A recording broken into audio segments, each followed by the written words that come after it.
মেয়েরা মূলত দুইটি জিনিস দেখে পুরুষের প্রেমে পড়ে। নাম্বার এক, পুরুষের ব্যক্তিত্ব দেখে। নাম্বার দুই, কথা বলার সৌন্দর্য দেখে। আসলে মনের শান্তি না থাকলে কোনো কিছুই ভালো লাগে না, কোনো কিছুতেই মন বসে না, আশেপাশের কোনো কিছুই শান্তি লাগে না। আপনি যতই চেষ্টা করবেন ভালো থাকার, কিন্তু ভালো থাকতে পারবেন না।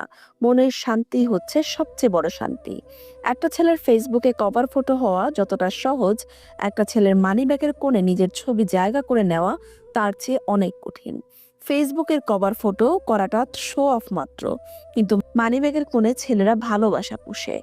আর আপনি যদি কোনো ছেলের মানিব্যাগের সেই জায়গাটা দখল করতে পারেন, তাহলে ভাববেন সত্যি আপনাকে কেউ ভালোবাসে। এমন একটা মানুষকে ভালোবাসি যাকে ভুলে যাওয়ার সাধ্য নেই আমার, তাকে পাবারও ভাগ্য নেই আমার। একটা সময় কোনো অভিযোগ না করে পুরোপুরি নীরব থাকাই ভালো। যে যা ভাবে তাকে তাই ভাবতে দিন। কোনো কিছুর ব্যাখ্যা দেওয়ার চেয়ে সব দোষ নিজের ঘাড়ে নিয়ে একদম নীরব হয়ে যাওয়াটাই সবচেয়ে সুন্দর একটি সমাধান।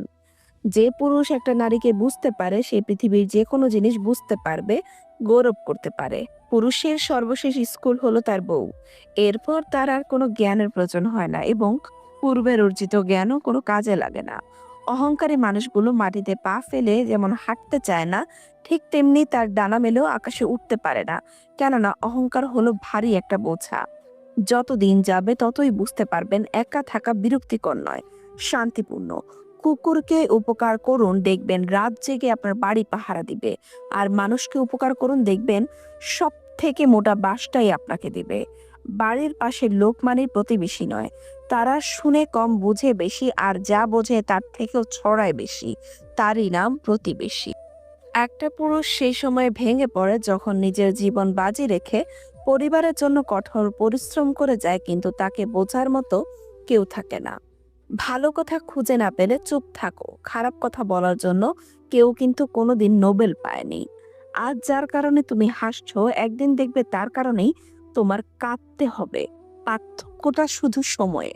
আমরা যে স্মৃতিগুলো সুখের মনে করে আগলে রাখি, একসময় সেই সুখের স্মৃতিগুলোই আমাদের সবচেয়ে বেশি কষ্ট দেবে। একজন ভালো চরিত্রের মানুষ আপনাকে ভালোই ভাববে, আর একজন খারাপ চরিত্রের মানুষ আপনাকে খারাপ ভাববে। কারণ যার চিন্তা যেমন, তার ভাবনাও তেমন।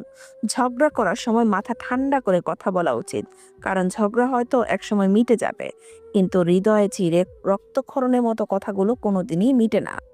রাগের মাথায় স্ত্রীকে কখনোই বলবেন না যে তুমি বাড়ি থেকে বের হয়ে যাও। এই কথাটা একটা মেয়েকে ভেতর থেকে দুমড়ে মুচড়ে ভেঙে দেয়। তাকে আরেকবার মনে করিয়ে দেয়, মেয়েদের সবকিছু হয় কিন্তু নিজের একটা বাড়ি হয় না। কিছু মানুষ কখনো ভেবেই দেখে না তাদের আচরণে আরেকটা মানুষ কতটা কষ্ট পেয়েছে। তারা শুধু নিজের প্রয়োজনটাই বোঝে। কাউকে জবাব দেবার আগে 1 মিনিট সময় নিয়ে দেখবেন, হয় জবাবটা বদলে গেছে, অথবা আর জবাব দিতে ইচ্ছে করবে না। মেয়েরা পুরুষের হৃদয়ে 1 নিমিষেই চিনে নিতে পারে, এটি বিধাতার দেওয়া একটি শক্তি। তবে একটা আশ্চর্যের ব্যাপার হলো, ওরা নিজেদের হৃদয় নিজেরাই চিনতে পারে না। ভালোবাসাটা খুব জরুরি। সবকিছুর অভাব সহ্য করা যায়, কিন্তু ভালোবাসার অভাব কখনোই সহ্য করা যায় না। সব কথা ভুলে যেতে নেই, সময় মতো বুঝিয়ে দেওয়ার জন্য হলেও কিছু কথা মনে রাখতে হয়।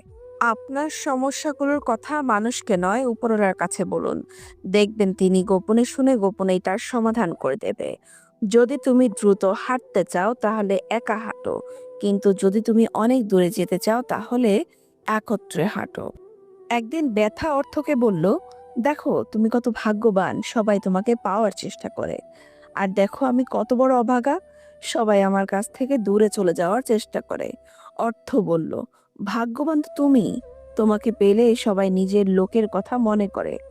অভাগা তো আমি, আমাকে পেয়ে সবাই নিজের লোককেই ভুলে যায়। ভিডিওটি সম্পূর্ণ দেখার জন্য অসংখ্য ধন্যবাদ। ভিডিওটি যদি আপনার কাছে ভালো লাগে, তাহলে একটি লাইক, একটি কমেন্ট এবং এই রকম সকল ভিডিও পেতে আমাদের চ্যানেলটিকে সাবস্ক্রাইব করে বেল আইকনটি বাজিয়ে রাখবেন। ধন্যবাদ।